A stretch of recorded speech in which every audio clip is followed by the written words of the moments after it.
Casino Royale. So anyone that knows me, you know I hate texting. You know I hate. Um, I actually prefer meeting people in person. I don't like dating apps. I think they kind of cause a lot of issues with guys and stuff like that. But that's a side note, right?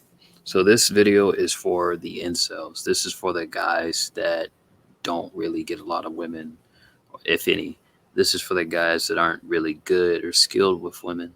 I'm just going to share a couple of tips um, just to give a perspective, right?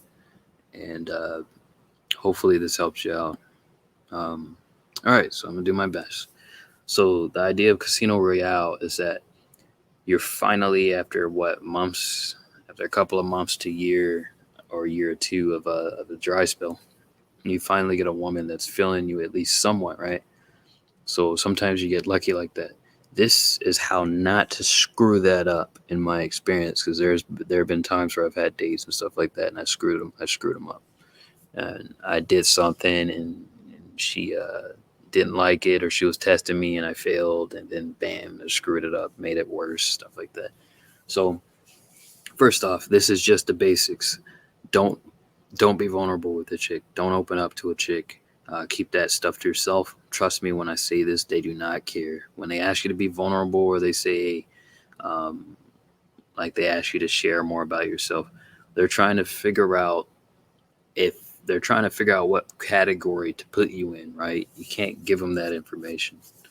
Um, I don't care how nice they are to you. I don't care how nice they smell. I don't care how attractive they are, how sweet they look.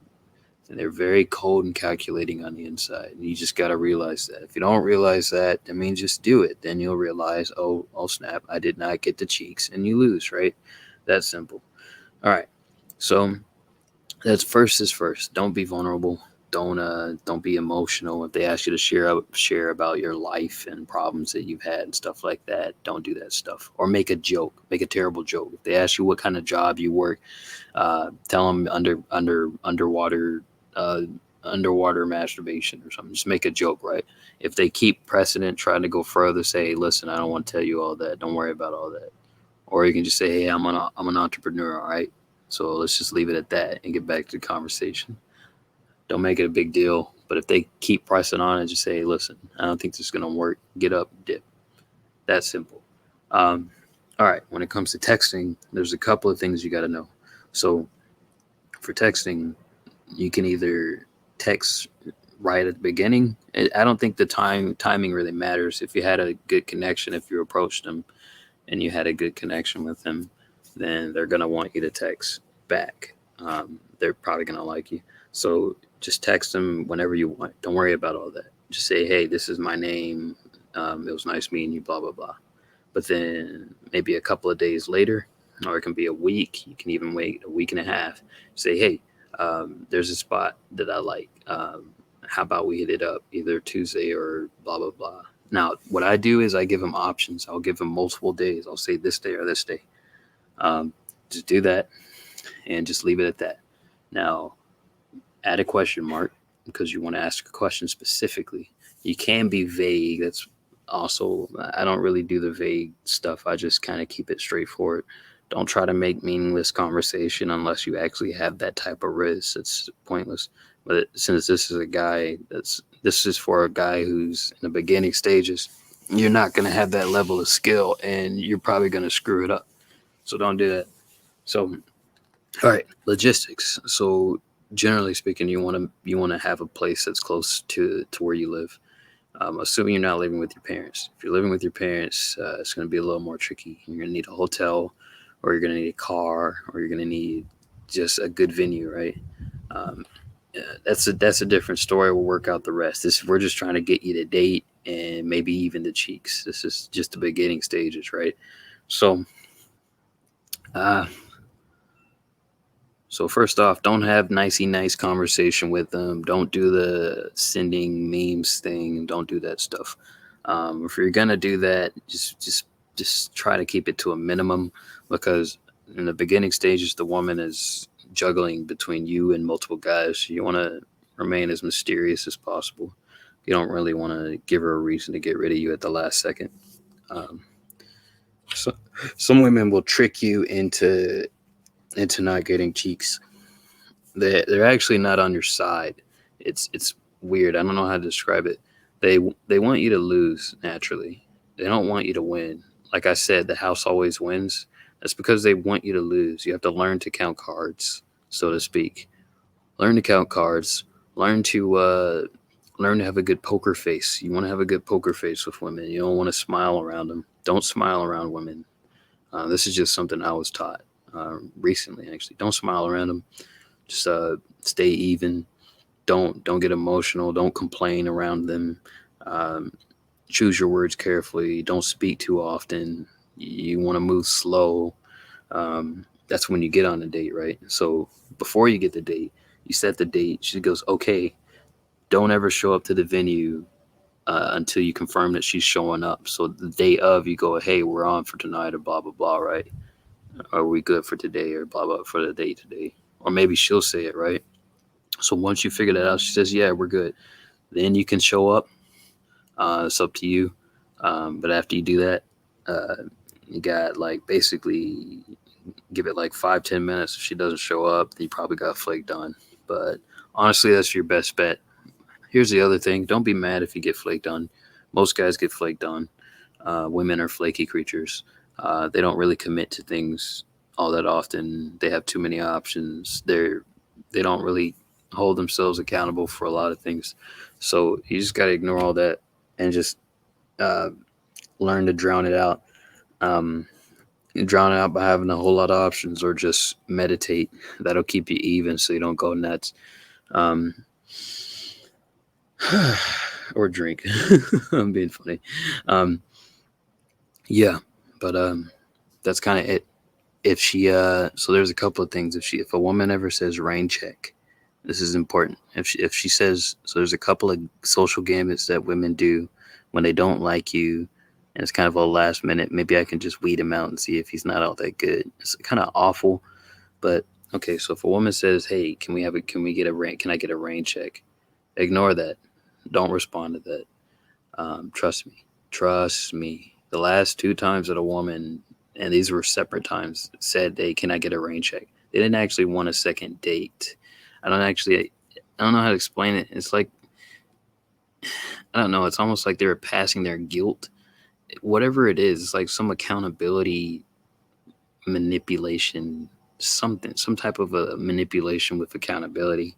They don't actually want to go out with you. They just want to, it's like a little bit of plausible deniability. Everything about a lot of women is like plausible deniability and manipulation, but the manipulation is in the accountability. They don't want to feel accountable for things, and they don't want to feel pressure, right? So you don't ever want to make a woman feel like she's being pressured into anything, and I mean the slightest pressure, right? But there is a pressure that's okay. Is that the pressure you give women is that's ample and decent? Is setting a date, setting a specific time, that kind of knocks that plausible that deniability loop into reality, and so she has to adhere to it if she wants to be seen. Like, they care about how they're seen. So if they're texting you back and forth and you set specific dates, there's several things they'll do, right? If they don't want to be accountable at all, you'll just get ghosted. But if they want to try to manipulate the situation, you'll see things like, oh, can I get a rain check? Please, for the love of God, do not respond to that text. Like, that's like you lost. She's about to set you up and do something foul. Do not respond to that. Again, do not respond to that. So here's another thing. If you get a text with a woman, she texts you specifics about going out on another date, the day before you're supposed to go out, or the day of, this is what you do. I mean, there's several different things you can do, but then there's things you don't want to do. First off, don't text women too much, too often. Um, I made a mistake of triple texting. And when I say triple texting, I mean literally I was just setting up the date. I was like, okay, here's the location. And then the next text was like, hey, I can give you a ride if you want. And then like the day before, I was like, hey, all right, so this is the location. This is where we're going to be. It's actually a different location. That was, I don't know why she perceived that as bad, but it was triple texting, right? So apparently that's bad. Um, it doesn't matter what the reason is. I don't think if you, yeah, it doesn't matter what the reason is. Never triple text. Um, but if the woman says, "Hey, I like," if she tries to do a reschedule, um, you have two options.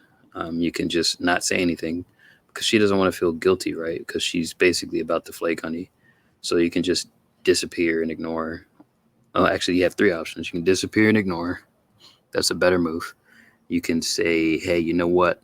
I'm not feeling it, uh, but have a good one." That's actually not a bad option either. Or you can go. You can try. Let me think. Mm. Oh, well, this is what you can do if you want bad things to happen. So, um, if you respond to her, "Oh, okay, cool. Um, let's do it next week, or let's do it this time, or blah blah blah," and then you set the date, and you could end up going in circles, and it could go bad. That's just my opinion. I think if you want her to be a little more straightforward, it'd probably be best to either call or just because if you set plans more than once, I don't know why it seems like women like lose respect for you if you go along with that. Like if they reschedule the date, it's like they don't respect you after you allow them to say that they want to reschedule the date. I don't know what that is. It's kind of tricky, but just focus on those two things.